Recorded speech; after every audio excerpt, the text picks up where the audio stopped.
So, EA's F1 24 has been out for just over a week now, and I've purposely waited for the first patch before putting together this review. Why? Well, I think for my previous video, titled F1 24 Car Handling, Here's Why It Sucks, it was going to be quite clear what this review would have been. So instead, I gave them a little time to update the handling and fix some bugs. So, is it worth buying after the first patch? First up, we should cover the new features, chief of which is an overhauled driver career mode. So you can start out as your own custom driver, or new this year, you can now drive as any F1 driver and some classic ones too. But the changes go much deeper than that. Where previously you'd still have facilities, but just have no control over them, this year that system has been completely replaced by two systems. The first of which is the specialist screen, where you choose a goal, earn points, and the better you do, the more upgrade boosts you earn. Then you've got the new recognition system, which sees you competing against your teammate for priority with upgrades. On the upgrades, each driver now has their own resource points allocation to spend on whatever upgrades they want, rather than one driver having complete control, which is a nice addition. You've also got a new rivalry system, which allows you to have 3 separate rivals to compete with over the course of the season. There's also driver ratings now, which basically puts a number on how good you are as a driver. The higher numbers, the more appeal you have to bigger teams. There's also secret meetings, which allow you to secretly meet with other teams to try and build up your acclaim with them and give yourself a better chance in contract negotiations. There are also accolades based on the actual driver you choose, so if you choose to play as Lewis Hamilton, your goal with your accolades will be to win an 8th World Championship. All of this makes for actually quite a different experience in driver career, and one which is quite a bit better than what we had previously. It encourages you to concentrate on beating your teammate, just like real life. It encourages you to concentrate on bettering yourself to appeal to bigger teams, just like real life. It really just makes you feel more like an F1 driver, which I think is what most people want when playing this game, so that gets a big thumbs up from me. The other big new feature this year is Challenge Career, which is less of a hit. So in this mode, you have 1 week to complete an episode of Career, which during the first weeks is 3 races. This is very much a career mode, so you'll be applying upgrades, looking after your engine life, and completing practice programs. In each qualifying race, you'll be earning points based on your performance, which then gets ranked on a leaderboard against other players. Then, after all the episodes, in this case there's 4 over 4 weeks, there'll be a winner amongst players. Now, on the face of it, I like this idea, but just like F1 World last year, it misses the mark in several fundamental ways. Firstly, you've got the difficulty level, which is simplified into 4 levels. Now, I appreciate I'm a bit of a sweat, but the hardest expert level is actually just far too easy. But I don't think that will apply to just me. In the other modes, you've got a choice of 110 different AI difficulty levels, making it very likely you'll find a difficulty that's just right for you. But here, the odds of you being the perfect speed for one of just 4 difficulty levels is slim. Then you've got the upgrades. Just like in career mode, there's a chance these can fail. So if you get unlucky, you might end up with a much worse car than your leaderboard rivals, making it a little unfair. Now, you can retry episodes, but this effectively just rewards those that retry the most in order to get lucky with upgrades. Then you go to a race weekend and you find these early episodes at least are just 5-lap races. That means you spend time applying your upgrades, spend time completing some practice programs, spend time qualifying, only to have a really short race at the end of it. You literally spend more time in the menus than you do racing. But that's not all. The way to maximize points is by qualifying on pole, but then the point system rewards you for overtaking and beating the expectations. So if you start on pole, you'll be missing those crucial points. It turns out the meta is to qualify on pole, then take engine penalties to put you to the back of the grid. Then fight very firmly with AI to go from last to first over the 5-lap race. This then gives you a bonus for a much higher than expected finishing position, bonus for overtaking lots of cars, and guarantees you the bonus for being driver of the day, which is primarily on positions gained too. This, combined with the other issues I highlighted, just completely turns me off the mode. If the competitive leaderboard element of the mode encourages this meta and is based too much on luck, to me, there's just no point in it. But without that, there's really no point in this mode at all. There's not even special scenarios here. It's literally just a custom career mode with the driver and tracks chosen for you. Disappointing. There are a couple of smaller changes which are genuinely nice, like the massively upgraded driver models and the finally overhauled Spa circuit. We've also added real-life driver radios now, so when your race ends, you'll hear your actual driver come over the radio and play one of the thousands of clips in the game. Yeah, our tyres are holding on really well. It was actually really enjoyable to drive.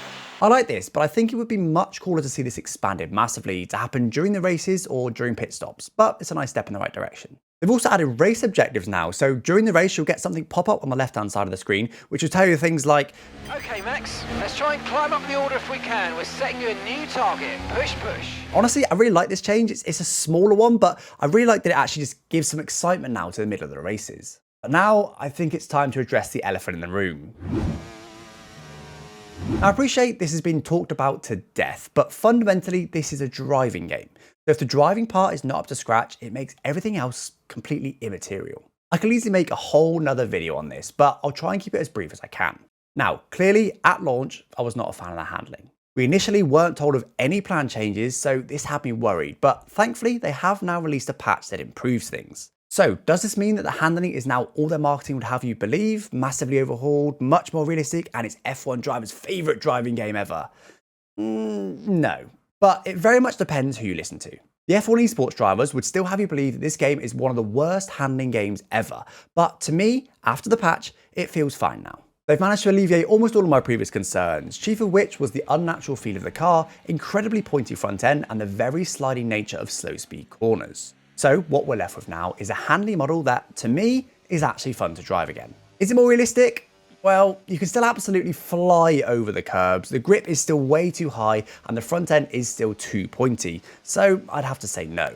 Certain elements are more realistic, like the tyre model, the ERS system, and possibly the suspension, but overall, I'd say this game feels less realistic than last year. That being said, I think overall, I now prefer this year's handling to last year's. It's hard to quantify because certain areas are a clear step back, but it feels mostly natural to drive now, and the front end actually having grip is nice. For reference, my favourite handling F1 game I've ever played is iRacing. I think that car simply feels absolutely majestic to drive. This is still a long way off that, but overall, I'd say it's a step forward, marginally. I think if they can make the curb riding more realistic, calm down that front end a little more, and reduce the grip to a much more realistic level, we could be onto a winner. Although the wet weather driving is still like a drift mode, so that definitely needs a lot of work. So that's the new features covered, but there's still some other issues with the game. F1 World is still in the game this year, but it's barely changed outside of adding a fan zone segment, which frankly just makes the results screen ugly. This was such a big new feature last year, but for me, just like Challenge Career, fundamentally misses the mark in a number of ways. I won't go into full detail here, but it's just not being well thought out and is a mode I won't be touching this year. Online multiplayer is also almost completely identical to last year. The sole change I found is that ranked mode is now 5 laps instead of 25%, a change a lot of people don't even like. I personally quite like this change, but is that really the only change they can muster up? AI also seems to be worse this year, and I think that's primarily because they haven't been tuned to work nicely with the new handling model.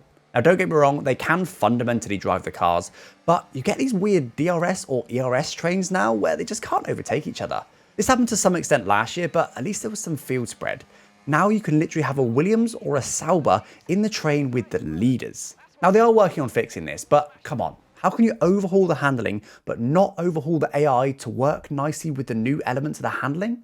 Add to that, the AI still don't simulate tyre temps, so with the massively more advanced tyre model this year, the player can be at quite a big disadvantage. This just isn't good enough. If you're going to make such a big change to one element of the game, the other elements of the game have to match up. It makes it feel like it's not a joined up effort from the developers, and it's creating something of a disjointed game. Two-player career also seems to have been an afterthought with the new driver career changes. Quite incredibly, where in offline driver career, each driver has an allocation of points. If you're teammates in two-player career, only one of you will have access to the upgrades, and for some reason the team gets the other points. You're going for weight reduction, are you? Wait, only the lead driver can manage upgrades. What flip is this? So you're telling me you're the only one who can spend my points? What? It says only the lead driver can manage upgrades. What the hell is this? What's the point? Oh my god. We're both meant to have upgrades. Oh, yeah. Well, Bruh. This is absolutely baffling to me. It honestly felt like each driver getting their own resource points was built for two-player career. But you're telling me that's not even a feature? Now this might be patched post-launch, but frankly, with it launching like this, it just feels like they ran out of time to implement it.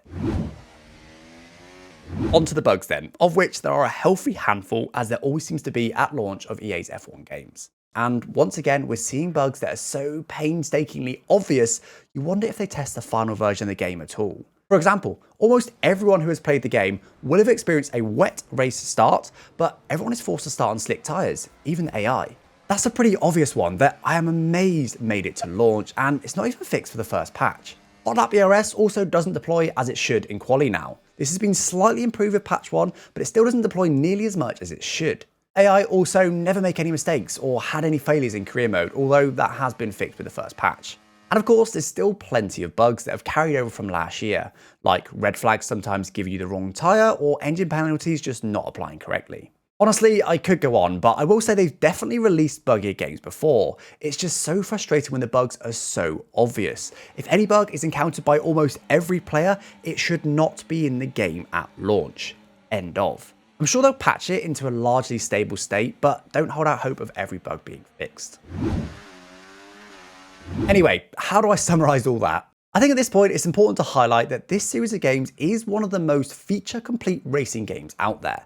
It's got virtual safety cars, full safety cars with 2 different car models, red flags, yellow flags, a fundamentally working penalty system, 25 circuits, 10 F1 cars, 11 F2 cars with more on the way. Online has custom lobbies, ranked, various leaderboards, and it has a number of career modes. I think it's easy to forget that, but the main issue is that this is a yearly series, so they are competing directly with themselves. They get a lot of criticism for being copy and paste every year, and that is valid, but remember this is a yearly release.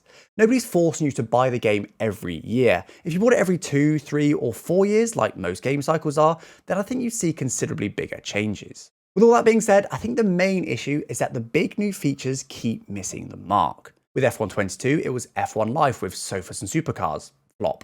With F1 23, it was F1 World. Flop. Now with F1 24, it's an overhauled driver career, which is a hit, but Challenge Career and F1 World are still flops. Of even bigger concern is a lack of even minor changes to most modes this year. Online is virtually identical, My Team is unchanged, Grand Prix mode is unchanged. Not only that, but features are actually being stripped away. Supercars are no longer in the game. Full Ricard is no longer in the game. Story mode is no longer in the game. They removed wet time trial last year. They removed classic cars a number of years ago. They aren't even improving things based on community feedback like Ranked or F1 World. No, it's just, oh well, nice try, on to the next big thing. Now, I'm not saying the series has to have every feature every year, but with the 2 recent modes of F1 World and Challenge Career being a flop, it's resulted in a game that feels more hollow than it has previously.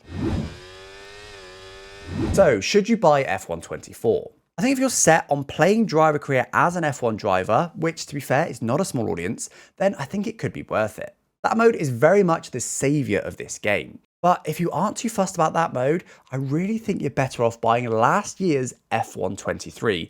It literally has more features, feels nice to drive, has less bugs, and you may be able to pick it up at a discount. Honestly, if EA keeps missing the mark this hard with their major new features, along with making quite fundamental mistakes like they did with the handling and AI this year, I really think F1 will think seriously about renewing their license next time. Anyway guys, that was my review on F1 24. Hope you enjoyed it. Do let me know what you think of the game down in the comments, whether you bought it, whether you're thinking about buying it, please do let me know. I'm interested to hear what you guys think. And don't forget to follow if you haven't already, drop a sub, and I'll catch you next time. Thanks for watching guys. Bye bye.